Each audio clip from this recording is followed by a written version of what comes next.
താരസംഘടനയുടെ എക്സിക്യൂട്ടീവിൽ അംഗമായിരുന്ന വിനു മോഹൻ നമുക്കൊപ്പം ചേരുകയാണ് തത്സമയം. Good afternoon Vinu Mohan. എംഎംഎയിൽ കൂട്ടരാജി ഉണ്ടായത് താങ്കളുടെ കൂടി അറിവോടെയാണോ? Good afternoon. അല്ല, തീർച്ചയായിട്ടും നമ്മളൊരു ഓൺലൈൻ കമ്മിറ്റി മീറ്റിംഗ് കൂടിയിരുന്നു. അത് കൂടി തന്നെയാണ് നമ്മൾ ഈ ഒരു തീരുമാനത്തിലേക്ക് മെജോറിറ്റി ടീം എത്തിയപ്പോൾ നമ്മളും അതിൻ്റെ കൂടെ തന്നെ ഉണ്ടായിരുന്നു. മജോറിറ്റി എത്തി എന്ന് പറയുമ്പോൾ ഞാൻ സ്പെസിഫിക് ആയിട്ടാണ് ചോദിക്കുന്നത്. ശ്രീ വിനു മോഹൻ രാജിവെക്കാം, എല്ലാവർക്കും രാജിവെക്കാം എന്ന് പറഞ്ഞവരിൽ പെടുമോ? അതായത് എനിക്ക് കുറച്ച് കൺസേൺസ് ഉണ്ടായിരുന്നു. നമ്മളിപ്പം രാജിയെക്കുറിച്ച് ഇങ്ങനൊരു കാര്യം, ഈ ഒരു കാര്യം ഡിസ്കഷനിൽ വരുമ്പോഴും ഇതൊരു കാര്യം സംസാരിക്കുമ്പോഴും നമ്മുടേതായിട്ടുള്ള കുറച്ച് കൺസേൺസ് ഉണ്ടായിരുന്നു. ഞാനത് എല്ലാവരോടും സംസാരിച്ചു. കാരണം ഒന്ന്, നമ്മളൊരു എലക്ഷൻ ഫേസ് ചെയ്ത് നമ്മൾ ഇത്രയും അംഗങ്ങളുടെ പ്രതിനിധിയായിട്ട് വന്ന ഒരാളാണ്. അപ്പം അങ്ങനെ നമ്മുടെ സംഘടനയിൽ വരുമ്പോൾ ഈ തരത്തിലൊരു തീരുമാനമെടുക്കുമ്പോൾ ഉണ്ടാവുന്ന അംഗങ്ങൾക്കുണ്ടാവുന്നൊരു പ്രശ്നം അതും അതിനേക്കാളുപരി എനിക്കുണ്ടായിരുന്നൊരു കാര്യം, നമ്മുടെ അംഗങ്ങൾക്ക് കിട്ടുന്ന വെൽഫെയർ ഉണ്ടായിരുന്നു. ഇപ്പോൾ കൈനീട്ടം പോലെ, മെഡിക്കൽ ഇൻഷുറൻസ് പോലെ നമ്മൾ ഒരുപാട് കാര്യങ്ങൾ ചെയ്യുന്നുണ്ട്. അത് ഈ പറയുന്ന ഒരു വിഭാഗം ആൾക്കാർക്ക് സാമ്പത്തികമായിട്ടും അല്ലെങ്കിൽ ശാരീരികമായിട്ടുമൊക്കെ ഒരുപാട് ബുദ്ധിമുട്ടുകൾ അനുഭവിക്കുന്ന അംഗങ്ങളും നമ്മുടെ കൂട്ടത്തിലുള്ളതാണ്. അപ്പം ഇവർക്ക് എല്ലാ മാസവും കൈനീട്ടം പോലെ കിട്ടുകയും അല്ലെങ്കിൽ അവർക്കൊരു ഹോസ്പിറ്റലിൽ പോയാൽ മെഡിക്കൽ ക്ലെയിം ചെയ്യാൻ മെഡിക്കൽ സപ്പോർട്ട്, ഒരു ഇൻഷുറൻസ് സപ്പോർട്ട് കൊടുക്കുകയും ഒക്കെ നമ്മുടെ അസോസിയേഷനിൽ നിന്ന് തന്നെയാണ് പോയിക്കൊണ്ടിരിക്കുന്നത്. അപ്പം ഇതിനെയൊക്കെ ആശ്രയിക്കുന്ന ഒരുപാട് കുടുംബങ്ങളുണ്ട്, അല്ലെങ്കിൽ ഒരുപാട് മെമ്പേഴ്സ് നമുക്കുണ്ട്. അപ്പം ഈ ഒരു ആശങ്ക, ഇത് അവർക്ക് കിട്ടുകയോ അല്ലെങ്കിൽ ഇനി എന്താണ് ഇതിൻ്റെ ഒരു കാര്യം എന്നുള്ളതിൻ്റെ ഒരു ആശങ്ക ഉണ്ടായിരുന്നു. പക്ഷേ അതെല്ലാവരോടും സംസാരിക്കുകയും നമ്മൾ ഓൺലൈനിൽ എല്ലാവരും ഒരു മീറ്റിംഗ് കൂടുകയും ചെയ്തു. ആ മീറ്റിങ്ങിൻ്റെ സമയത്ത് ഈ കൺസേൺസ് ഒക്കെ സംസാരിക്കുകയും ഒക്കെ ചെയ്തപ്പോൾ അതിനൊക്കെ ഒരു കൃത്യമായി ഉത്തരം കിട്ടുകയും അങ്ങനെയുള്ള കാര്യങ്ങളൊന്നും മുടങ്ങില്ല, എല്ലാം വളരെ കൃത്യമായിട്ട് തന്നെ നടക്കുകയും എന്നൊരു ഉറപ്പ് കിട്ടുകയും ചെയ്തു. പിന്നെ ഒരു സംഘടന മര്യാദ എന്ന് പറയുന്നത് നമ്മളുടെ ഒരു കമ്മിറ്റിയിൽ നമുക്കൊരു മെജോറിറ്റി ടീം ഒരു തീരുമാനത്തിലേക്ക് എത്തുമ്പോൾ നമുക്കെല്ലാവരും നമ്മളുടെ കൺസേൺസ്, നമ്മുടെ ആകുലതകൾ കൃത്യമായിട്ടൊരു ആൻസർ അവിടെ നിന്ന് കിട്ടുമ്പോൾ നമ്മൾ ആ ഒരു തീരുമാനത്തിൻ്റെ ഒപ്പം നിൽക്കുക എന്നുള്ളതാണ്. പിന്നെ 2 മാസം കഴിയുമ്പോഴത്തെ എന്തെങ്കിലും ജനറൽ ബോഡി വരികയാണ്. കാരണം നമ്മളുടെ ഒരു സുപ്രീം പവർ എന്ന് പറയുന്നത്, ഒരു പരമാധികാരം എന്ന് പറയുന്നത് ജനറൽ ബോഡിക്കാണ്. അപ്പോൾ ജനറൽ ബോഡിയിൽ കൃത്യമായിട്ടുള്ള തീരുമാനങ്ങളിലേക്ക് പോകും. ശ്രീ വിനു മോഹൻ, അന്ന് നേരത്തെ, അതായത് സംഘടനയുടെ ജനറൽ സെക്രട്ടറി ആയിരുന്ന, ഇപ്പോൾ ആരോപണ വിധേയനായി നിൽക്കുന്ന സിദ്ദിഖ് വിളിച്ച വാർത്താ സമ്മേളനത്തിൽ താങ്കളും ഉണ്ടായിരുന്നു ആ 5 അംഗ സംഘത്തിൽ. അന്ന് അരികിലായിരിക്കുന്ന വിനുമോഹനെ ഞാൻ കണ്ടിരുന്നു. പക്ഷേ അന്ന് അധികം സംസാരിക്കാൻ താങ്കൾ മുതിരാതിരുന്നതാണോ, അതോ താങ്കളോട് സംസാരിക്കണം എന്ന് നിർദ്ദേശിച്ചിരുന്നോ വാർത്താ സമ്മേളനത്തിന് മുൻപ്? അല്ല, എന്നോട് ആരും ഒരു ചോദ്യം ചോദിച്ചിട്ടില്ല. അതുകൊണ്ട് ഞാനവിടെ വാർത്താ സമ്മേളനം നടത്തുമ്പോൾ നമ്മളൊരു പ്രതിനിധി എന്ന രീതിയിൽ നമ്മളവിടെ ഉണ്ടായിരുന്നു. പക്ഷേ എന്നോട് ആരും ഒന്നും ചോദിച്ചിരുന്നില്ല. അതുകൊണ്ടാണ് ഞാനൊന്നും ഉണ്ടായിരുന്നത്. അന്ന് 5 പേർ കൃത്യമായിട്ട് സംസാരിക്കുന്നുണ്ടായിരുന്നല്ലോ, നമ്മുടെ ഓഫീസ് ബേയേഴ്സ് ആയിട്ടുള്ള ആൾക്കാർ സംസാരിക്കുന്നുണ്ടായിരുന്നു. താങ്കളും ഒരു ഓഫീസ് ബെയറാണ്, അതുകൊണ്ടാണ് ഞാൻ ചോദിച്ചത്. മറ്റ് വനിതകളോട് ചോദിക്കൂ എന്ന് സിദ്ദിഖ്. അല്ല, നമ്മൾ എക്സിക്യൂട്ടീവ് കമ്മിറ്റിയും ഓഫീസ് ബേയേഴ്സും വ്യത്യാസമല്ലേ? അല്ല, എന്നോട് ചോദ്യം വന്നില്ല. എന്നോട് ചോദ്യം ഉണ്ടെങ്കിൽ എനിക്ക് മറുപടി പറയേണ്ടതാണ്. പക്ഷെ അതിൽ മറ്റും അതായത് അല്ല, ഞാൻ പറഞ്ഞ ചോദ്യം ചോദിച്ചത് മനസ്സിലായി. വിനു ഞാനൊന്ന് കംപ്ലീറ്റ് ചെയ്തോട്ടെ. അതായത് ജയൻ ചേർത്തല സംസാരിച്ചു, പിന്നെ ജോമോളും സംസാരിച്ചു, അനന്യയും താങ്കളും മൗനമായിരുന്നു. ഇന്നിപ്പോൾ അനന്യയും പറയുന്നുണ്ട് ഈ രാജിയെക്കുറിച്ച്, രാജിവെക്കേണ്ട ആവശ്യമുണ്ടായിരുന്നില്ല എന്നൊരു നിലപാട് അനന്യയ്ക്കുണ്ട്. അല്ല, ഞാൻ പറയട്ടെ, നമ്മുടെ കൺസേൺസ് എന്തിനായിരുന്നു ഇതല്ല ഇത് വേണമോ എന്നുള്ള ചിന്തയും, എനിക്ക് ആ ഒരു ചിന്തയെക്കാട്ടിലുപരി എനിക്ക് ഈ ഒരു പ്രശ്നമായിരുന്നു എൻ്റെ മനസ്സിൽ ഏറ്റവും കൂടുതൽ ഉണ്ടായിരുന്നത്. കാരണം ഈ പറയുന്ന അംഗങ്ങൾക്കുള്ള ആശങ്കകൾ, കാരണം പല അംഗങ്ങളും നമ്മളെ വിളിക്കുന്നുണ്ട്, അവരെല്ലാം ഈ ഒരു കാര്യം ചോദിക്കുന്നുണ്ട്. അപ്പം ഞാൻ ഇപ്പോഴും പറഞ്ഞത്, അവരോടൊക്കെ പറയുന്നതാണ്, ഇതിലൊരു മാറ്റവും വരില്ല. കാരണം എനിക്ക് ആ ഒരു കൺസേൺ, നമ്മുടെ സംഘടന, ഈ സംഘടനയിൽ ഉള്ള ഇവരുടെ ആവശ്യം, കാരണം അംഗങ്ങൾക്കുണ്ടാവുന്ന ഈ ഒരു ബുദ്ധിമുട്ടുകൾ ഉണ്ടാവരുത്, ഒരിക്കലും അവർക്ക് വിഷമിക്കുന്ന ഒരു അവസ്ഥ വരരുത്. കാരണം അവരുടെ കുടുംബ ബഡ്ജറ്റിൻ്റെ ഒരു വലിയ ഭാഗം ഈ പോകുന്ന കൈനീട്ടങ്ങളാണ്. അപ്പോൾ അങ്ങനെയുള്ള കൺസേൺസ് ആയിരുന്നു എനിക്കുണ്ടായിരുന്നത്. അതാണ് ഞാൻ കൃത്യമായിട്ട് അവിടെ സംസാരിച്ചിട്ടുള്ളതും. പിന്നെ സംഘടനാപരമായിട്ട് എല്ലാവരും ആ ഒരു നമ്മുടെ ഓൺലൈൻ മീറ്റിങ്ങിൽ എല്ലാവരും കുറേ കാര്യങ്ങൾ സംസാരിച്ചു. നമ്മുടെ ഇപ്പം എനിക്കുള്ള അഭിപ്രായമായിരിക്കില്ല വേറൊരാൾക്കും. അങ്ങനെ പല അഭിപ്രായങ്ങളും, ഈ പല അഭിപ്രായങ്ങൾ, ഇപ്പോൾ 17 മെമ്പേഴ്സ് നമ്മുടെ എക്സിക്യൂട്ടീവ് ഉണ്ടെങ്കിൽ. വിനു മോഹൻ, ഇതിൽ പ്രസിഡന്റിന്റെ അഭിപ്രായം അതാണ് നമ്മൾ ഉറ്റുനോക്കിയത്. പ്രസിഡന്റായിരുന്ന മോഹൻലാൽ എംഎംഎയുടെ അംഗങ്ങൾക്ക് അയച്ച റെസിഗ്നേഷനെ കുറിച്ച് അയച്ച ഒരു കമ്മ്യൂണിക്കേഷൻ താങ്കളും കണ്ടു കാണുമല്ലോ, ഒരു ഇംഗ്ലീഷ് സന്ദേശം. I don't like to fight for the allegations that I am not responsible for in the name of an organisation that I am part of. അതായത് അദ്ദേഹത്തിന് ഉത്തരവാദിത്തമില്ലാത്ത ആരോപണങ്ങൾ, അതായത് ആരോപണം ഉയർന്ന അത് ഏതിലേക്ക് അയച്ചെന്നാണ് നമ്മുടെ ആരോപണം ഉയർന്ന ആളുകൾക്ക് ഞാൻ താങ്കളോട് ചോദിക്കുകയാണ്, ആരോപണം ഉയർന്ന ആളുകൾ ആരാണോ അവരുടെ സംശുദ്ധി, അവർ തെറ്റ് ചെയ്തിട്ടില്ലെങ്കിൽ അത് തെളിയിച്ചു വരേണ്ടത് അവരുടെ ബാധ്യതയാണ്, അവരുടെ ഉത്തരവാദിത്തമാണ്. അങ്ങനെ ഒരു നിലപാട് നിങ്ങളുടെ യോഗത്തിൽ ഉയർന്നിരുന്നു? അല്ല, അങ്ങനെ ഒരു കാര്യമൊന്നും നമ്മുടെ എക്സിക്യൂട്ടീവ് കമ്മിറ്റിയിൽ സംസാരിച്ചിട്ടില്ല. നമ്മൾ സംസാരിച്ച കാര്യങ്ങൾ ബേസിക്കലി നമ്മൾ ഇങ്ങനെ ഒരു കാര്യത്തിൽ ഈ ഒരു റിസൈൻ ചെയ്യുന്നു എന്നുള്ള ഒരു കാര്യങ്ങളിലേക്കും അതിൽ നമ്മുടെ കുറെ സംശയങ്ങളുമാണ് പറഞ്ഞത്. അല്ലാതെ ഇതിനെപ്പറ്റി എന്തിനാണ് രാജി? അല്ല, ഇപ്പൊ രാജിവെച്ചപ്പോഴും ഇങ്ങനൊരു സാഹചര്യം വന്നപ്പോൾ അത് ജനറൽ ബോഡിയെ വിളിച്ച് ചേർത്തതിന് ശേഷം നമുക്കിപ്പം ഈ ഒരു പുതിയ ഒരാളെ എടുക്കണം. ഇപ്പം ഈ പറയുന്ന സിദ്ദിഖ രാജിവെച്ചു, അല്ലെങ്കിൽ വെച്ചുപോയി, ആ ഒരുവിലേക്ക് നമ്മൾ പുതിയ ആളെ എടുക്കണം. നമ്മുടെ ബൈലോ പ്രകാരം നമ്മൾ ഒരാളെ തിരഞ്ഞെടുക്കേണ്ടത് അത്യാവശ്യമാണ്. അപ്പോൾ ഈ തരത്തിലുള്ള കുറേ കൺഫ്യൂഷൻസ് വന്നപ്പോൾ നമുക്ക് ജനറൽ ബോഡിയെ ഫേസ് ചെയ്ത് ജനറൽ ബോഡി തന്നെ തീരുമാനിക്കട്ടെ എന്നുള്ള ഒരു തീരുമാനത്തിലേക്ക് പോയതുകൊണ്ടാണ്. പിന്നെ ആ ഒരു തീരുമാനത്തിലാണ് ഇങ്ങനെ ഒരു അഭിപ്രായം നമ്മളോട് സംസാരിച്ചത്. അല്ല, ജനറൽ ബോഡി വിളിക്കണം. കാരണം ഇപ്പോൾ പെട്ടെന്നൊരു ജനറൽ ബോഡി വിളിക്കാൻ പറ്റില്ല. കാരണം നമ്മുടെ അല്ല, ഞാൻ പറഞ്ഞത് ജനറൽ ബോഡി ഇപ്പം ഇന്ന് പറഞ്ഞിട്ട് നാളെ എനിക്ക് ജനറൽ ബോഡി അല്ലെങ്കിൽ നമ്മുടെ ഇപ്പം കമ്മിറ്റി പറയണം നാളെ ജനറൽ ബോഡി എന്ന് പറഞ്ഞാൽ നമുക്കത് പറ്റില്ല. കാരണം പല അംഗങ്ങളെല്ലാം പല സ്ഥലത്താണുള്ളത്. ഈ ഒരു ശരിക്കും നമ്മൾ അമ്മയുടെ ഒരു ജനറൽ ബോഡി എല്ലാ വർഷവും ജൂണിലെ അവസാന ഞായറാഴ്ച എന്നുള്ളത് വർഷങ്ങളായിട്ട്, ഇപ്പം 30 വർഷങ്ങളായിട്ട് ഈ ഒരു കാര്യം ആ ഒരു ഡേറ്റാണ് ഫോളോ ചെയ്യുന്നത്. കാരണം അന്നത്തേക്ക് വരാൻ വേണ്ടി സത്യം പറഞ്ഞാൽ ആ യാത്രയിൽ പല മെമ്പേഴ്സ് നമ്മൾ പറയുന്നത് ഈ ഒരു യാത്ര എന്ന് പറയുന്നത് അവർക്കൊരു കുടുംബ സംഗമം പോലെയാണ്. എല്ലാവരെയും ഒരുമിച്ച് കാണുക, എല്ലാവരോടും സംസാരിക്കുക, വിഷമങ്ങൾ പങ്കുവെക്കുക. ഈ ഒരു രീതിയാണ് ഇൻഡസ്ട്രിയിലെ ഏറ്റവും വലിയൊരു കുറ്റകൃത്യം. അത് വിവരിക്കുന്ന ഒരു കമ്മിറ്റി റിപ്പോർട്ട് പുറത്തു വന്നതിന് ശേഷവും നിങ്ങൾ റിഹേഴ്സലിലും പരിപാടി നടത്തിപ്പിലും ഒക്കെ ആയിരുന്നു. അതൊക്കെ നടക്കണം. മഴവിലഴകിൽ അമ്മ എന്ന പരിപാടിയൊക്കെ ഭംഗിയായി തന്നെ നടക്കണം. പക്ഷേ അതിനുശേഷം നിങ്ങൾ ചെയ്യേണ്ടിയിരുന്ന കാര്യം, ഈ വാർത്താ സമ്മേളനം നടത്തുന്നു, അപ്പോഴും ഇരയ്ക്കൊപ്പം നിൽക്കുന്നു എന്നുള്ളൊരു പ്രഖ്യാപനമല്ല, ഉറച്ച പ്രഖ്യാപനമല്ല അവിടെ കാണുന്നത്. പല കാര്യങ്ങൾ എൻ്റെ വാതിലിൽ മുട്ടിയിട്ടില്ല, അതുകൊണ്ട് അങ്ങനെ ഒരു സംഭവമില്ല, എനിക്കതേക്കുറിച്ച് അറിയില്ല എന്നൊക്കെ പറയുന്ന ജോമോളെയാണ് നമ്മൾ ആ വാർത്താ സമ്മേളനത്തിൽ, താങ്കൾ ഇരുന്ന വാർത്താ സമ്മേളനത്തിൽ കണ്ടത്. അതിനുശേഷം ഈ രാജി എന്ന് പറയുന്നത് പ്രതികരണത്തിൽ നിന്ന് ഒളിച്ചോടാനാണെന്ന് പറയുന്നു. അതിൽ എങ്ങനെയാണ് തെറ്റ് പറയാൻ കഴിയുക? പ്രസിഡന്റ് പ്രതികരിച്ചിട്ടില്ല. സിദ്ദിഖിന്റെ രാജിക്ക് ശേഷം പ്രസിഡന്റ് അല്ലേ പ്രതികരിക്കേണ്ടത്? അദ്ദേഹം മിണ്ടിയില്ലല്ലോ. അല്ല, പ്രതികരണമില്ല എന്നല്ല, നമ്മളത് എല്ലാവരും സംസാരിച്ച് എല്ലാവരും തീരുമാനിച്ചൊരു കാര്യം നമ്മുടെ ജനറൽ ബോഡിയിൽ അത് സംസാരിക്കുക എന്നുള്ളതാണ്. ഒരു സംഘടനയിൽ ഒരു കമ്മിറ്റി ഇരിക്കുമ്പം, എക്സിക്യൂട്ടീവ് കമ്മിറ്റി ഇരിക്കുമ്പോൾ അവർക്ക് ഇങ്ങനെ ഒരു കാര്യങ്ങൾ ഉണ്ടെങ്കിൽ പോലും, നമ്മളിപ്പോൾ രാജിവെച്ച സ്ഥിതിക്കായാലും പോലും നമ്മൾ ജനറൽ ബോഡിയെ ബോധ്യപ്പെടുത്തേണ്ട കാര്യമുണ്ട് ഒരു 2 മാസത്തിനകത്ത്. കാരണം ഇവരെല്ലാം വിളിച്ചു ചേർക്കണം, എല്ലാവരെയും കൃത്യമായി എത്തിക്കണം, ഇതിൻ്റെ കുറച്ച് പ്രൊസീജിയറാണ്. അപ്പോൾ ഇതെല്ലാം ചെയ്ത് നമ്മൾ ചേർക്കുമ്പോൾ ആ ജനറൽ ബോഡിയിലാണ് നമ്മൾ ഇതിൻ്റെ ഒരു അഭിപ്രായം പറയേണ്ടതും, അവിടെ നിന്നാണ് ഒരു സംഘടനയുടെ അഭിപ്രായമായിട്ട് ഇത് വരേണ്ടതും. എനിക്ക് തോന്നുന്നത് അതാണ്. കാരണം എനിക്ക് അതിൻ്റെ കറക്റ്റ് നിയമവശങ്ങളെക്കുറിച്ച് അറിയില്ല. പക്ഷേ ഒരു മെമ്പർ എന്ന രീതിയിലും എല്ലാവരുടെയും, നമ്മളുടെ അമ്മയിലെ എല്ലാ മെമ്പേഴ്സിൻ്റെയും അഭിപ്രായങ്ങളും അവരുടെ നിർദ്ദേശങ്ങളും എല്ലാം നമ്മൾ ഈ ഒരു പ്രശ്നങ്ങളും എല്ലാം സംസാരിക്കേണ്ടതാണ്.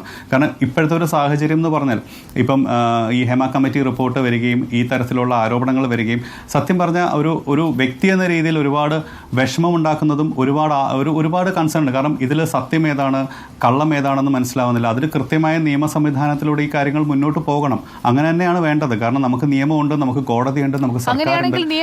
ഇവരെല്ലാവരും കൃത്യമായിട്ട് ഈ ഒരു കാര്യങ്ങളിൽ ശ്രീ വിനുമോഹൻ, താങ്കൾ കുറ്റമൊന്നും ചെയ്തിട്ടില്ലല്ലോ, എന്തിനാണ് താങ്കൾ രാജിവെച്ചത്? അല്ല, കമ്മിറ്റി രാജിവെച്ചതും അതുമായിട്ടുമല്ല. ഇപ്പം ഒരു കമ്മിറ്റിയിൽ കൃത്യമായിട്ട് ഇങ്ങനെയുള്ള കാര്യങ്ങൾ വന്നു. ഈ പലരും ആശങ്കകൾ വിളിച്ച് സംസാരിക്കുന്നു, പല രീതിയിൽ വരുന്നുണ്ട്. ഒരു കമ്മിറ്റിയിൽ നിന്ന് രാജിവെക്കുക എന്ന് പറയുന്നത് ഇങ്ങനെ ഒരു അഭിപ്രായം വരികയും മെജോറിറ്റി ആയിട്ടുള്ള ആൾക്കാരെല്ലാവരും ആ ഒരു ഇതിനെ സപ്പോർട്ട് ചെയ്യുകയും നമ്മൾ രാജിവെച്ച് നമ്മൾ ജനറൽ ബോഡിനെ സംസാരിക്കാം, ജനറൽ ബോഡി സംസാരിച്ച് ജനറൽ ബോഡി തീരുമാനിക്കട്ടെ അല്ലാതെ നമ്മളിപ്പോൾ ഒരു പുതിയ ഒരാളെ എടുത്ത് നമ്മളിപ്പോൾ കമ്മിറ്റിയിലേക്ക് ഒരാളെയും കൂടെ നമ്മൾ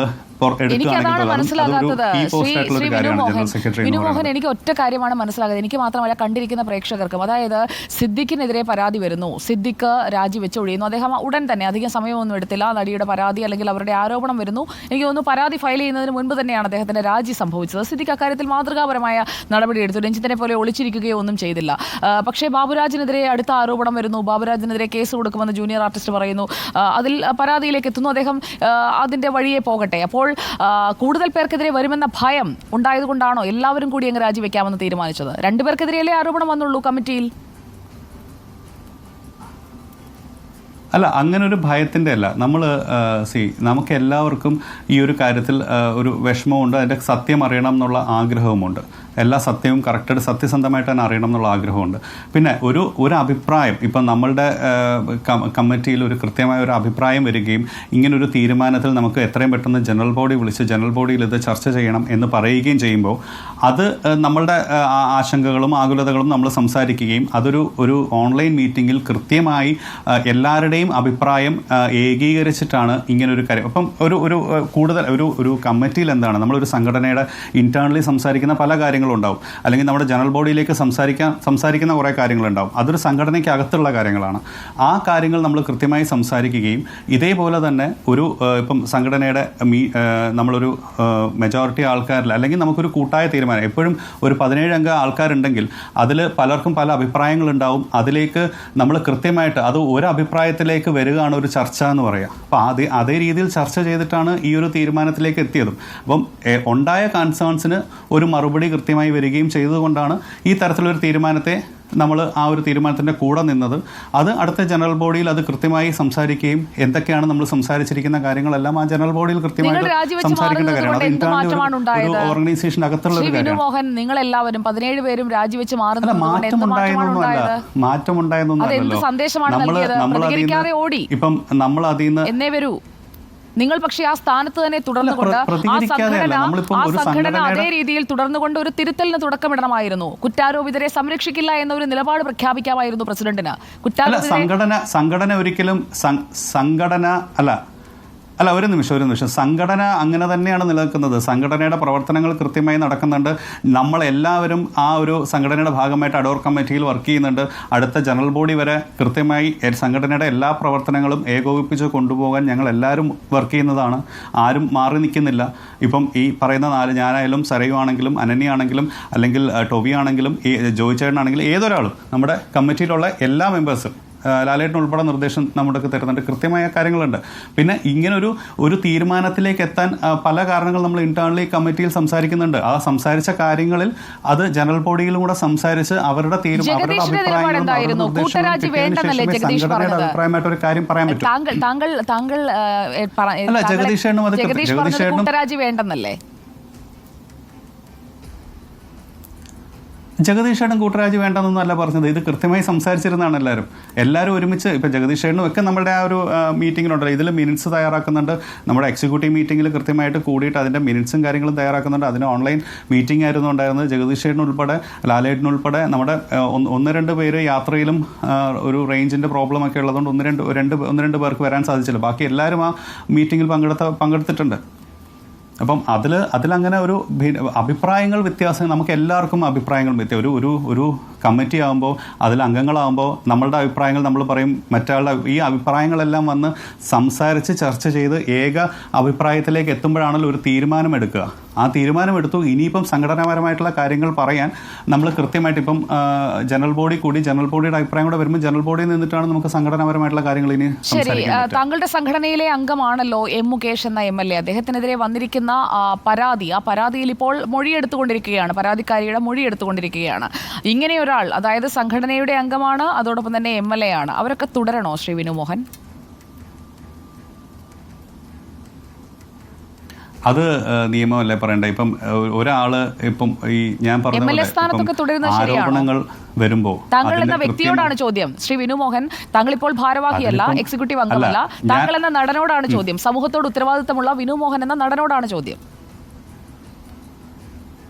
MLA സ്ഥാനത്ത് എം മുകേഷ് തീർച്ചയായും ഞാൻ ഒരു കാര്യം പറയട്ടെ, നമ്മളിപ്പോൾ തുടരണോ വേണ്ടയോ എന്നുള്ള എന്റെ അഭിപ്രായം താങ്കൾ ചോദിച്ചാൽ വേണ്ട, എനിക്കത് ആലോചിക്കേണ്ട ആവശ്യമേ ഇല്ല. ശ്രീ വിനു മോഹൻ, ഇങ്ങനെ ഒരു ആരോപണം ഉയർന്നാൽ സ്ഥാനത്ത് നിന്ന് മാറി നിൽക്കണം.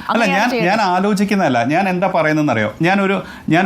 ഞാനൊരു കാര്യം പറയുന്നത് എന്താന്ന് വെച്ചാൽ, നമ്മൾ ഒരു നിയമപരമായിട്ട് ഒരു കോടതി പറയാം. ഇപ്പം ഈ നമ്മൾ ശരിക്കും ഇതിൽ കൃത്യമായിട്ട് പറയുന്നില്ലേ, ഒരാളെ ഒരു കോടതി പോലും ഒരു കുറ്റം ആരോപിക്കപ്പെടുന്ന ഒരാളെ തെളിവുകൾ അനുസരിച്ച് കുറ്റം തെളിയിക്കപ്പെടുമ്പോൾ അല്ലെങ്കിൽ അവൻ കുറ്റക്കാരനാണെന്ന് കോടതി പറയുമ്പോഴാണ് കുറ്റക്കാരനാവുന്നത് പോകുന്നത് എന്ന് പറയാറുണ്ടല്ലോ. അത് ഏത് കാര്യത്തിലാണെങ്കിലും ഞാൻ അങ്ങനെയാണ് കേട്ടിട്ടുള്ളത്. എൻ്റെ ഇനി അറിവ് കുറവാണോ എന്ന് എനിക്കറിയില്ല. ഞാൻ കേട്ടിട്ടുള്ള ഒരു കാര്യം അതാണ്, ഒരാൾ കുറ്റം ചെയ്താൽ ആ കുറ്റം ആരോപിക്കപ്പെട്ട് കോടതിയിൽ പോയി കുറ്റക്കാരനാകുമ്പോഴാണ് ഒരു കേസ്. ശ്രീ വിനു മോഹൻ, താങ്കൾക്ക് നിയമം അറിയാം, താങ്കൾക്ക് ചുറ്റും നടക്കുന്ന കാര്യങ്ങൾ അറിയാം. ഒരു സർക്കാരിന്റെ ഭാഗമായ പാർട്ടിയുടെ MLA, ആ സർക്കാരിനെ സ്വാധീനിക്കാൻ കഴിയുന്ന രീതിയിൽ സ്വാധീനമുള്ള ഒരു വ്യക്തി അതേ സ്ഥാനത്ത് തുടർന്നുകൊണ്ട് അന്വേഷണം നേരിടുമ്പോൾ എങ്ങനെയാണ് ഇരയ്ക്ക് നീതി കിട്ടുക? അത് താങ്കൾ ആലോചിച്ചില്ലേ? താങ്കളിലെ നിയമപരിജ്ഞാനമുള്ള വ്യക്തിക്ക് അത് ആലോചിച്ചുകൂടെ? ഇപ്പം ഇന്ന് വന്നിരിക്കുന്ന പുതിയ അപ്ഡേഷൻസ് എനിക്കറിയില്ല. ഇന്ന് വന്നിരിക്കുന്ന പുതിയ അപ്ഡേഷൻസ് ഞാൻ കണ്ടിട്ടില്ല. ഞാൻ കണ്ടാലേ എനിക്കൊരു അഭിപ്രായം പറയാൻ പറ്റും. പക്ഷേ ഞാൻ എപ്പോഴും ഒരു കാര്യം എന്ന് പറഞ്ഞാൽ, നമുക്ക് ഒരു കുറ്റകൃത്യം ചെയ്തിട്ടുണ്ടെങ്കിൽ ആ കുറ്റകൃത്യം സത്യസന്ധമായി തെളിയിക്കപ്പെടുന്നുണ്ടെങ്കിൽ അവർക്ക് ശിക്ഷ അനുഭവിക്കണം, അല്ലെങ്കിൽ അവരെല്ലാത്തിൽ നിന്നും മാറി നിൽക്കപ്പെടണം എന്ന് തന്നെയാണ് ഞാനും പറയുന്നത്. അത് ആരാണെങ്കിലും നമ്മൾ ഒരു കുറ്റം തെളിയിക്കപ്പെട്ടു, അവർ ഒരാൾ ആരോപിക്കുമ്പോൾ അത് സത്യമാണോ അത് കള്ളമാണോ അങ്ങനെയാണെങ്കിൽ നമ്മള് അല്ലല്ല, സിദ്ദിഖ സ്വയം രാജിവെച്ചതല്ലേ? അത് സ്വയം രാജിവെച്ചതാണ്. നമ്മളെല്ലാവരും ചെയ്തത് നീതികേടല്ലേ? രഞ്ജിത്തും ആയല്ലോ, രഞ്ജിത്ത് ചലച്ചിത്ര അക്കാദമി ചെയർമാൻ സ്ഥാനം. അല്ല, ഞാൻ ഇതില് നീതികേടല്ല പറയണേ. ഞാൻ ഒരിക്കലും ഒരാൾ നിർത്തണം എന്നല്ല. കുറ്റം ആരോപിക്കപ്പെട്ടവർ കുറ്റത്തിലേക്ക് പോവുകയാണെങ്കിൽ തീർച്ചയായിട്ടും അത് ഇപ്പോൾ രഞ്ജിത്തേട്ടൻ്റെ കാര്യത്തിന് ഏതൊരു കാര്യമായാലും ഞാൻ പറയുകയാണ്, ഒരു കുറ്റം ആരോപിക്കപ്പെട്ടോ അതിനൊരു കേസ് ഫയൽ ചെയ്ത് രജിസ്റ്റർ ചെയ്ത് കഴിഞ്ഞാൽ അത് തീർച്ചയായിട്ടും മാറി നിന്ന് ആ അന്വേഷണം നേരിടുകയും വേണം. ആ നേരിട്ട അന്വേഷണത്തിൽ കൃത്യമായി സത്യസന്ധമായ കാര്യങ്ങൾ പുറത്തു വരികയും വേണം. അത് ഏതൊരാൾക്കായാലും അങ്ങനെ തന്നെയാണ്.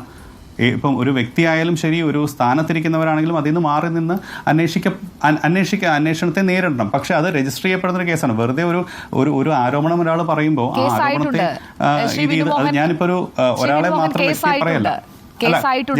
ഇന്നത്തെ എനിക്കറിയില്ല. കേസായിട്ടുണ്ടെങ്കിൽ അത് തീർച്ചയായിട്ടും അങ്ങനെയാണെങ്കിൽ തീർച്ചയായിട്ടും അത് നേരിടേണ്ടത് തന്നെയാണ്. അത് മാറി നിന്ന് നേരിടേണ്ടത് തന്നെയാണ്, പ്രത്യേകിച്ച് ഒരു ഭരണ സംവിധാനത്തിൽ ഇരിക്കുന്നത് കൊണ്ട്. ശ്രീ വിനു മോഹൻ, ഈ പവർ ഗ്രൂപ്പിനെ കുറിച്ചാണ് നാട്ടിൽ മുഴുവൻ ഒരുപാട് കാര്യങ്ങൾ സംസാരിച്ചുകൊണ്ടിരിക്കുകയാണ്. ശ്രീ വിനു മോഹൻ, പവർ ഗ്രൂപ്പിനെ കുറിച്ചാണ്. താങ്കൾക്ക് അങ്ങനെ ഒരു ദുരനുഭവം നേരിടേണ്ടി വന്നിട്ടുണ്ടോ? സിനിമകളിൽ താങ്കൾ ആഗ്രഹിക്കുന്ന രീതിയിൽ മുന്നേറാൻ കഴിയാതെ താങ്കളെ തടഞ്ഞിട്ടുണ്ടോ? പവർ ഗ്രൂപ്പ് എന്ന് പറഞ്ഞിട്ട് എനിക്കങ്ങനെ ഫീൽ ചെയ്തിട്ടില്ല. പേഴ്സണലി ഞാൻ പറയാണ്, എനിക്കങ്ങനെ ഫീൽ ചെയ്തിട്ടില്ല. പിന്നെ സിനിമ എന്ന് പറയുന്നത് ഇപ്പോൾ ഏതൊരു കാര്യങ്ങളെപ്പോലെ, ഇപ്പോൾ ഒരു ബിസിനസ് ആണെങ്കിലും ശരി, ഇപ്പോൾ ഒരു ചാനലാണെങ്കിലും ശരി, നമുക്കൊരു ഓപ്പോസിഷൻ ചാനലിൽ നിന്ന് നമുക്ക് ചിലപ്പോൾ ആ ഒരു മുന്നോട്ട് വരാൻ വേണ്ടി ചിലപ്പം ഏതെങ്കിലും തരത്തിലുള്ള ബിസിനസ് കോമ്പറ്റീഷൻസ് ഉണ്ടാവാം, അല്ലെങ്കിൽ നമുക്കൊരു അങ്ങനത്തെ കോമ്പറ്റീഷൻസ് ഉണ്ടാവും. അപ്പോൾ അതിൽ അങ്ങനെയുള്ള ചെറിയ അനുഭവങ്ങളുണ്ടോ എന്ന് ചോദിച്ചാൽ എനിക്ക് ഈ തരത്തിലുള്ള കോമ്പറ്റീഷൻസ് ഉണ്ടായിട്ടുണ്ട്. അല്ലാതെ നമ്മൾ മാറ്റി നിർത്തപ്പെടുന്നു അല്ലെങ്കിൽ ഈ തരത്തിൽ അവരെ ഒഴിവാക്കപ്പെടുന്നു എന്ന രീതിയിലുള്ള പ്രശ്നങ്ങൾ എനിക്ക് വന്നിട്ടില്ല. ചിലപ്പം എനിക്കത് ഒന്നാമത്തെ കാര്യം, ഞാൻ പേഴ്സണലി ഞാൻ ഒരിക്കലും ആരോടും ദേഷ്യം വെക്കുക, അല്ലെങ്കിൽ ഞാനിങ്ങനെ അവരെന്നോട് ഇങ്ങനെ ചെയ്തിട്ടില്ലേ അല്ലെങ്കിൽ ചെയ്തിട്ടുണ്ടോ എന്ന് ചിന്തിക്കുന്ന ഒരാളല്ല. എനിക്ക് വരാനുള്ളത് എൻ്റെ കയ്യിലേക്ക് വരും, അല്ലെങ്കിൽ ഞാൻ ചെയ്യുന്ന സിനിമകൾ എന്നെ ആവശ്യമുള്ള സിനിമകൾ എന്നെ വിളിക്കും എന്ന് വിശ്വസിക്കുന്ന ഒരാളാണ് ഞാൻ. അതുകൊണ്ട് തന്നെ എനിക്ക് അങ്ങനെ ഒരു പ്രശ്നമുള്ളതായിട്ട് ഞാൻ ചിന്തിച്ചിട്ടില്ല. അത് കൃത്യമാണ്. താങ്കളുടെ ഒരു പെരുമാറ്റവും ഒക്കെ കാണുമ്പോൾ അത് പ്രേക്ഷകർക്കും അത് ഇഷ്ടപ്പെടുന്നുണ്ടാകണം. ഈ സംഭാഷണത്തിൽ തന്നെ ഇഷ്ടപ്പെടുന്നുണ്ടാവണം. താങ്കൾ ഓരോ ചോദ്യത്തിലും എടുക്കുന്ന ആ ഒരു കോഷനും താങ്കളുടെ ഒരു മറുപടിയും ശ്രദ്ധിക്കുമ്പോൾ എനിക്കും അത് തോന്നുന്നുണ്ട്. താങ്കൾക്ക് അർഹിക്കുന്ന വേഷങ്ങൾ ഇനിയും കിട്ടേണ്ടതാണ്. ശ്രീ വിനു മോഹൻ, മറ്റൊരു കാര്യം കൂടി, ഇപ്പോൾ ഏറ്റവും ഒടുവിലായി ഇപ്പോൾ ഇടവേള ബാബുരാജ്, ഒപ്പം സിദ്ദിഖ്, എല്ലാവരും ഇപ്പോൾ ക്രിമിനൽ മുകേഷ്, എല്ലാവരും ഇപ്പോൾ നിയമോപദേശം തേടിയിരിക്കുകയാണ്. അതായത് മുൻകൂർ ജാമ്യം അടക്കമുള്ള കാര്യങ്ങൾ. അവർ തെറ്റ് ചെയ്തിട്ടില്ല എങ്കിൽ ഇത്രയ്ക്ക് ഭയക്കുന്നത് എന്തിനാണ്? അല്ല, ഇപ്പം അത് തീർച്ചയായിട്ടും വേണമല്ലോ. അല്ല, അത് ഒരു കാര്യം, ഒരു നിയമപരമായിട്ടുള്ള കാര്യത്തിലേക്ക് കടക്കുമ്പോൾ അതിൽ കൃത്യമായിട്ട് അതിൻ്റെ പ്രൊസീജിയർ എന്താണ്, നിയമത്തിൻ്റെ പ്രൊസീജിയർ എന്താണ്, നിയമത്തിൻ്റെ വശങ്ങൾ എന്താണെന്നുള്ളത് കൃത്യമായിട്ട് അത് ഇതിപ്പോൾ ഇതിൽ മാത്രമല്ലോ, ഏതൊരു ഇഷ്യൂവിലാണെങ്കിലും ഏത് കാര്യത്തിലാണെങ്കിലും ഒരു നിയമത്തിലേക്ക് കടന്ന് അല്ലെങ്കിൽ ഒരു അന്വേഷണത്തിലേക്ക് കടക്കുമ്പോൾ അത് കൃത്യമായ നിയമവശങ്ങൾ കൃത്യമായി അതിൻ്റെ ഒരു പ്രൊസീജിയർ കൃത്യമായി ചെയ്യേണ്ടത് തന്നെയല്ലേ? അത് ചെയ്യാതിരിക്കേണ്ടതല്ലോ, അത് ചെയ്യേണ്ടതാണ്. സത്യമായ കാര്യങ്ങൾ പുറത്തു വരാൻ വേണ്ടിയിട്ട് ആരാണെങ്കിലും തീർച്ചയായും അത് അതിപ്പോ രണ്ട് സൈഡ് ഞാൻ പറഞ്ഞ ഇപ്പം പരാതി പറയുന്നവരായാലും കുറ്റാരോപിതരായാലും രണ്ടുപേരും അത് സത്യം എന്താണെന്ന് പുറത്തു വരാൻ രണ്ടുപേരും അത് നിയമപരമായ കാര്യങ്ങൾ മുന്നോട്ട് പ്രൊസീഡ് ചെയ്യുന്നത് തന്നെയാണ്. ഇപ്പോൾ താങ്കൾക്കറിയാമല്ലോ, ഈ നടിയെ ആക്രമിച്ച സംഭവം ഉണ്ടായതിനു ശേഷമാണ് WCC എന്ന് പറയുന്ന സംഘടന രൂപീകരിക്കപ്പെടുന്നത്. ആ സംഘടനയാണ് ഹേമ കമ്മിറ്റി എന്ന ഒരു കമ്മിറ്റിയുടെ രൂപീകരണത്തിലേക്ക് ഇപ്പോൾ പുറത്തു വന്ന സ്ഫോടനാത്മകമായ വിവരങ്ങളുള്ള റിപ്പോർട്ടിലേക്ക് വരെ കാര്യങ്ങൾ എത്തിച്ചത്. WCCയിലെ അംഗങ്ങൾ ഇപ്പോഴും AMMAക്ക് പുറത്തു നിൽക്കുകയാണ്. അവരെ തിരിച്ചു കൊണ്ടുവരണ്ടേ ശ്രീ വിനു മോഹൻ? അല്ല ഇപ്പം WCC ആണെങ്കിലും അമ്മയാണെങ്കിലും FEFK ആണെങ്കിലും ഏത് സംഘടനകളാണെങ്കിലും ഇതിൻ്റെയൊക്കെ ഒരു ബേസിക് തോട്ട് എന്താണ്? നമ്മുടെ സിനിമയിൽ വർക്ക് ചെയ്യുന്ന സിനിമ സംബന്ധമായ സംഘടനകളാണ് ഞാൻ പറഞ്ഞത്. സിനിമയിൽ വർക്ക് ചെയ്യുന്ന സ്ത്രീകളുണ്ട്, കുട്ടികളുണ്ട്, അഭിനയിക്കുന്നവരാണ്, അതേപോലെ പ്രായമായവരുണ്ട്, അതുപോലെ എൻ്റെ ടെക്നിക്കൽ സൈഡിൽ വർക്ക് ചെയ്യുന്ന സ്ത്രീകളുണ്ട്, ബാക്കിയുള്ളവരുണ്ട്. അപ്പോൾ ഈ തരത്തിൽ ഉള്ള ആൾക്കാരുടെ എല്ലാം ഒരു വെൽഫെയർ അല്ലെങ്കിൽ അവരുടെ ഒരു പ്രൊട്ടക്ഷൻ, അവർക്കൊരു സപ്പോർട്ടാണ് എല്ലാ സംഘടനകളും അല്ലേ. നമ്മൾ ഈ എല്ലാ സംഘടനകളും അങ്ങനെ തന്നെയാണ്. ഇപ്പം WCCയിലുള്ളവരായാലും എൻ്റെ നല്ല സുഹൃത്തുക്കളായിട്ടുള്ളവരാണ്, അവരോട് സംസാരിക്കാറുള്ള അവർ ആ സൗഹൃദം കാത്തു സൂക്ഷിക്കുന്ന ഒരാളാണ് ഞാൻ. എനിക്ക് ആരോടും ഞാനൊരു വിരോധം കാണിക്കുകയോ അല്ലെങ്കിൽ ഒരാളോടും മിണ്ടാതിരിക്കുന്ന ഒരാളല്ല. എന്നെ അറിയാവുന്നവർക്ക് എല്ലാവർക്കും അറിയാം.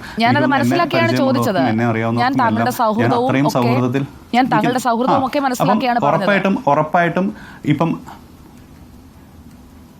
ഞാൻ പറഞ്ഞത് നമ്മളുടെ ഇപ്പം അസോസിയേഷനിലേക്ക്, അമ്മയിലേക്ക് അവർക്ക് വരണം എന്ന് പറയുകയാണെങ്കിൽ തീർച്ചയായിട്ടും അത് ഒരു ജനറൽ ബോഡിയിൽ പരിഗണിക്കേണ്ട കാര്യം തന്നെയാണ്. കാരണം ഇതിനൊരു അതോറിറ്റി എപ്പോഴും ഒരു സംഘടനയുടെ അതോറിറ്റി അതിൻ്റെ ജനറൽ ബോഡിയാണ്. അതിൻ്റെ ഒരു പരമാധികാരമുള്ളത് ജനറൽ ബോഡിയാണ്. ആ ജനറൽ ബോഡിയിലുള്ള ഒരു അഭിപ്രായം, കാരണം നമ്മുടെ അമ്മയിൽ അംഗങ്ങളായിട്ടുള്ളവർ തന്നെയായിരുന്നു ഇതിൽ, ഈ സംഘടനയിൽ അംഗങ്ങളായിട്ടുള്ളവർ തന്നെയാണ്. ഇതിൽ നിന്ന് വേറിട്ട് പോയി അവർ ചെയ്തു. ഇപ്പം ഈ തരത്തിലുള്ള ഒരു കാര്യത്തിലേക്ക് വന്നു, സാഹചര്യങ്ങൾ വന്നു. തീർച്ചയായിട്ടും ഈ ഒരു റിപ്പോർട്ട് വന്നതിൽ നമ്മൾ ഏറ്റവും കൂടുതൽ കാണേണ്ട ഒരു കാര്യം, ഈ റിപ്പോർട്ട് വന്നതിൽ ഇങ്ങനെ ഒരുപാട് കാര്യങ്ങൾ വരുന്നു. ഇതിൽ സത്യം എന്താണ് അസത്യം എന്താണെന്ന് കൃത്യമായി തിരിച്ചറിയപ്പെടണം. ആ തരത്തിലുള്ള ഒരു ഫൈറ്റാണ് ഇപ്പം നടക്കുന്നത്. അപ്പോൾ അത് തീർച്ചയായിട്ടും അതിൽ സത്യം പുറത്തു വരിക. കാരണം കുറ്റം ചെയ്തവരാണെങ്കിൽ ഉറപ്പായിട്ടും ശിക്ഷിക്കപ്പെടുകയും വേണം. കുറ്റം ചെയ്യാത്തവരാണെങ്കിൽ ഇങ്ങനെ ക്രൂശിക്കപ്പെടാനും പാടില്ല. ഈ രണ്ട് കാര്യങ്ങൾ നമ്മൾ അമ്മയിലേക്ക് വരണമെങ്കിൽ അതവർക്ക് തിരിച്ചു വരാനായിട്ടോ, അതോടൊപ്പം തന്നെ അവരിൽ പലരും നല്ല ടാലന്റഡ് ആയിട്ടുള്ള ആളുകളാണ്. അവരുടെ ടാലന്റ് എത്രമാത്രമാണ് എന്നുള്ളത് നമ്മൾ പുറത്തു നിൽക്കുമ്പോഴും കണ്ടുകൊണ്ടിരിക്കുകയാണല്ലോ. ശ്രീ വിനുമോഹൻ അടക്കമുള്ള, അനന്യ അടക്കമുള്ളവരുടെയൊക്കെ നിങ്ങൾ യുവാക്കളുടെ ഒരു പ്രതികരണം കാണുമ്പോഴാണ് നമുക്ക് കുറച്ചുകൂടി ഹോപ്പ് തോന്നുന്നത്. കാരണം വലിയ താരങ്ങളൊന്നും മിണ്ടാത്തപ്പോഴാണ് നിങ്ങളൊക്കെ ധൈര്യത്തോടെ വന്ന് നിലപാട് പറയുന്നത്. പൃഥ്വിരാജ് ആയാലും ടൊവി ആയാലും ഒക്കെ, ടൊവിനോ തോമസ് ആയാലും ഒക്കെ. അപ്പോൾ യുവതലമുറ അല്ലെങ്കിൽ യുവതാരങ്ങൾ സംഘടനയുടെ നേതൃത്വത്തിലേക്ക് വരണം എന്ന ഒരു ആവശ്യം കൂടി ഇപ്പോൾ ഉയരുന്നുണ്ട്. അങ്ങനെ ഒരു പുതുക്കം അതുകൂടി വേണ്ടേ ഒരു പൊളിച്ചെഴുത്തിലേക്ക് തയ്യാറാകുന്ന ഒരു ജനറൽ ബോഡി വിളിക്കുന്ന ഒരു ഘട്ടത്തിൽ? അല്ല, അത് തീർച്ചയായിട്ടും ജനറൽ ബോഡിയുടെ തീരുമാനമാണ്. പക്ഷേ നമുക്ക് എല്ലാ സമയങ്ങളിലും നമുക്ക് പുതിയ ആൾക്കാർ, പുതുമുഖങ്ങൾ ഉണ്ടായിട്ടില്ലേ. നമുക്കിപ്പം നിവിനൊക്കെ നിവിൻ ഇരുന്നിട്ടുണ്ട്, അല്ലെങ്കിൽ ടൊവി ഇരുന്നിട്ടുണ്ട്, ഉണ്ണി ഇരുന്നിട്ടുണ്ട്. ഉണ്ണിയൊക്കെ 2-3 കമ്മിറ്റികളായിട്ടൊക്കെ ഇരുന്നിട്ടുള്ള ആൾക്കാരാണ്. ഞാൻ തോന്നുന്നു എനിക്ക് 2008 ആയപ്പോഴാണ് ഞാൻ ഈ അസോസിയേഷനിൽ അംഗമായിട്ടുള്ളത്. അത് കഴിഞ്ഞിട്ട് ഇപ്പോഴാണ് ഞാനൊരു കമ്മിറ്റി വരുന്നത്. അപ്പോൾ പുതിയ ആൾക്കാർ വരുന്നത് ഏതൊരു സംഘടനയെ സംബന്ധിച്ചും, ഇപ്പം അമ്മ എന്ന് മാത്രമല്ല ഏതൊരു സംഘടനയെ സംബന്ധിച്ചും പുതിയ ആൾക്കാർ വരുന്നത്, പുതിയ ആശയങ്ങൾ വരുന്നത് ആ സംഘടനയുടെ വളർച്ച തന്നെയാണ്. അതിൻ്റെ കെട്ടുറപ്പും വളർച്ചയും കൂടുതലാണ്. ഇപ്പം നമ്മളൊരു 2 മാസമാണ് സത്യം പറഞ്ഞാൽ ഈ ഒരു കമ്മിറ്റി ഇരുന്നിട്ടുള്ളത്. ഇപ്പം നമ്മളെ സംബന്ധിച്ച് നമ്മുടെ പുതിയ കുറേ ആശയങ്ങൾ നമ്മളതിൽ ഇംപ്ലിമെൻറ്റ് ചെയ്യാൻ നോക്കിയിട്ടുണ്ട്. നമ്മളൊരു നൃത്തത്തിൻ്റെ ശില്പശാല പോലൊരു കാര്യം പബ്ലിക്കിന് വേണ്ടിയിട്ടുള്ള, കുട്ടികൾക്ക് വേണ്ടി, പബ്ലിക്കിലുള്ള കുട്ടികളെ നമ്മൾ ഇൻവൈറ്റ് ചെയ്ത് അവർക്ക് വേണ്ടിയിട്ടുള്ളൊരു ക്ലാസ് നമ്മൾ ഫോം ചെയ്തു. അതിൽ ലാലേട്ടനായാലും മമ്മൂക്കയായാലും എല്ലാവരും സപ്പോർട്ട് ചെയ്ത് നമ്മൾ നല്ല രീതിയിൽ നടത്തുകയാണ്. ഇങ്ങനെ ഒരുപാട് പബ്ലിക്കിനെ റിലേറ്റ് ചെയ്യുന്നു. ഇപ്പം അമ്മ എന്ന് പറയുന്ന സംഘടന അഭിനേതാക്കൾ പോലെ നമ്മുടെ അംഗങ്ങൾക്ക് വേണ്ടി മാത്രമല്ല, പുറത്തുള്ളവർക്ക് വേണ്ടിയും നമ്മൾ ആ ഒരു ജനങ്ങൾക്ക് വേണ്ടിയും കൂടെ സപ്പോർട്ട് ചെയ്ത് അതിൻ്റെ അക്കാഡമിക്കൽ ലെവലിലും ഒക്കെ തുടങ്ങാൻ പുതിയൊരു ആശയമായിരുന്നു. അത് നമ്മുടെ ബൈലോളോട് കരയണം ഒരു ആശയമായിട്ട് അത് വരികയും അത് നല്ല രീതിയിൽ പ്രാവർത്തികമാക്കിയതുമാണ്. അപ്പോഴാണ് നമുക്ക് ഇങ്ങനെ ഒരു സാഹചര്യത്തിലേക്ക് നമ്മൾ വന്നതും. പക്ഷേ ഇനിയും വരുന്ന കമ്മിറ്റിയിലാണെങ്കിലും ഇതേപോലെ പുതിയ തലമുറ ഉണ്ടാവും, പുതിയ ആൾക്കാരുണ്ടാവും, പുതിയ ആശയങ്ങൾ വേണം. ആ ആശയങ്ങൾ ധൈര്യമായിട്ട് മുന്നോട്ട് പറയാനും അത് നടപ്പിലാക്കാനും കഴിവുള്ള ആൾക്കാർ തന്നെയാണ് കമ്മിറ്റിയിൽ വരിക. അങ്ങനെ ഒരു കമ്മിറ്റി ആയിരിക്കും ഉറപ്പായിട്ടും ജനറൽ ബോഡി തിരഞ്ഞെടുക്കുകയും ചെയ്യും. അതിലൊരു വനിത നേതൃത്വത്തിൽ വരുന്നതിനോട് എന്താണ് അഭിപ്രായം? അതായത് ഇത്രയും പ്രശ്നങ്ങൾ, സ്ത്രീകൾ നേരിടുന്ന പ്രശ്നങ്ങളാണല്ലോ ഹേമ കമ്മിറ്റി പഠിച്ചത്. അതിന്റെ റെക്കമെൻഡേഷൻ ഉറപ്പായിട്ടും അത് സന്തോഷമുള്ള കാര്യമല്ലേ. നമ്മളിപ്പം തീർച്ചയായും ഇപ്പം കഴിഞ്ഞ പ്രാവശ്യം വൈസ് പ്രസിഡൻ്റായിട്ട് ശ്വേത ചേച്ചി ഉണ്ടായിരുന്നു. അപ്പം തീർച്ചയായിട്ടും ഏത് പൊസിഷനിലേക്കും വരുന്നവർക്ക് വരാം. അപ്പം ഞാൻ എപ്പോഴും എൻ്റെ മനസ്സിൽ, എൻ്റെ അഭിപ്രായമാണ്, അത് വേറെ ഒരു സംഘടനയുടെ ഒരു അഭിപ്രായമല്ല ഞാൻ പറയുന്നത്. നമുക്കെപ്പോഴും ഈ വനിതകൾക്ക് പ്രാധാന്യം എന്ന് പറയുന്നത് ഇക്വാലിറ്റിക്ക് വേണ്ടി ഇക്വാലിറ്റി വേണമെന്ന് ആഗ്രഹിക്കുന്ന ഒരാളാണ് ഞാൻ. അപ്പം ഈ സംവരണം എന്ന് പറയുന്ന ഒരു കാര്യം, നമ്മളിപ്പോൾ സംവരണം വേണം, അങ്ങനെ സംവരണം എന്ന് പറഞ്ഞവരല്ല വനിതകൾ. അല്ലല്ല, ഞാൻ പറഞ്ഞത് എന്നാണ് ഞാൻ പറഞ്ഞത്. അല്ല, ഞാൻ അതാ പറഞ്ഞത്. അത് ഈ ഇപ്പം ജനറൽ സീറ്റായിട്ട് ഇപ്പോൾ ഒരു ജനറൽ കമ്മിറ്റി, നമ്മുടെ കമ്മിറ്റിയിൽ അങ്ങനെ ഒരു സംവരണം ഉള്ളത് നമുക്കൊരു വനിതാ പ്രാതിനിധ്യം വേണം എന്നുള്ള രീതിയിലുണ്ട്. ബാക്കി എല്ലാം ജനറൽ സീറ്റാണ്. അവിടെ വനിതകൾക്കായാലും അതിനകത്ത് മത്സരിക്കാം, ആണ് എല്ലാവർക്കും ഈക്വലായിട്ട് മത്സരിക്കാവുന്ന സീറ്റുകളാണ്. അത് തീർച്ചയായിട്ടും നമ്മളുടെ ജനറൽ ബോഡി അത് തെരഞ്ഞെടുക്കേണ്ടത്. വർഷങ്ങളോളം ഒരാൾ ജനറൽ ബോഡി അത് ഞാൻ പറയട്ടെ, ജനറൽ ബോഡിയുടെ തീരുമാനമാണ്. അതൊരു ഇപ്പം ഇൻഡിവിജ്വലി എൻ്റെയോ അല്ലെങ്കിൽ വേറൊരാളുടെയോ തീരുമാനമല്ല. നമ്മൾ ജനറൽ ബോഡി ഇപ്പം കഴിഞ്ഞ പ്രാവശ്യം ഇലക്ഷനിലാണല്ലോ നമ്മൾ വന്നിരുന്നത്. എല്ലാവരും ഇലക്ഷൻ ഫേസ് ചെയ്ത് തന്നെയാണ് വന്നത്. അതെന്ന് പറഞ്ഞാൽ ജനറൽ ബോഡിയുടെ ഒരു തീരുമാനമാണ്. ഇവർ മതി എന്ന് അവർ ശ്രീ വിനു മോഹൻ എല്ലാ സീറ്റിലേക്കും തെരഞ്ഞെടുപ്പ് നടന്നില്ലല്ലോ. അല്ല, അതാ പറഞ്ഞത്. അത് ആരും അതിൽ നോമിനേഷൻ കൊടുത്തിട്ടില്ല.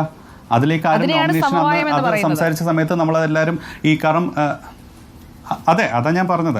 അപ്പം ആ ഒരു ഒറ്റ തീരുമാനത്തിൽ എല്ലാവരും എത്തിക്കുകയും അത് ജനറൽ ബോഡി പൂർണ്ണമായി അംഗീകരിക്കുകയും ചെയ്തുകൊണ്ടാണ് ആ ഒരു ഇപ്പം ലാലേട്ടൻ തന്നെ പ്രസിഡന്റ് സ്ഥാനത്ത് ഉണ്ടായിരുന്നത്. കാരണം ഇപ്പം ഈ കാര്യങ്ങൾക്കെല്ലാം അത്രയും സപ്പോർട്ട് ചെയ്ത് നിൽക്കുന്നുണ്ട്. അപ്പം ജനറൽ ബോഡി പറയുകയാണ് നിങ്ങൾ വേണം അല്ലെങ്കിൽ നിങ്ങൾ നിൽക്കണം എന്ന് പറഞ്ഞാൽ തീർച്ചയായിട്ടും നമ്മളെല്ലാവരും ആ ജനറൽ ബോഡിയെ നമ്മുടെ അംഗം എന്ന നിലയിൽ അല്ലെങ്കിൽ നമ്മളൊരു കമ്മിറ്റിയിൽ ഇരുന്ന ആളെന്ന നിലയിൽ ജനറൽ ബോഡി തീരുമാനത്തെ നമ്മൾ അംഗീകരിക്കണം. അത് കൃത്യമായി ആ ജനറൽ ബോഡിയിലാണ് അതിൻ്റെ തീരുമാനം വരേണ്ടതും. അവർ കൃത്യമായി ഒരാളെ ഉയർത്തിക്കാട്ടിയാൽ അത് തീർച്ചയായിട്ടും അത് അംഗീകരിക്കുക തന്നെ എല്ലാവരും ചെയ്യും.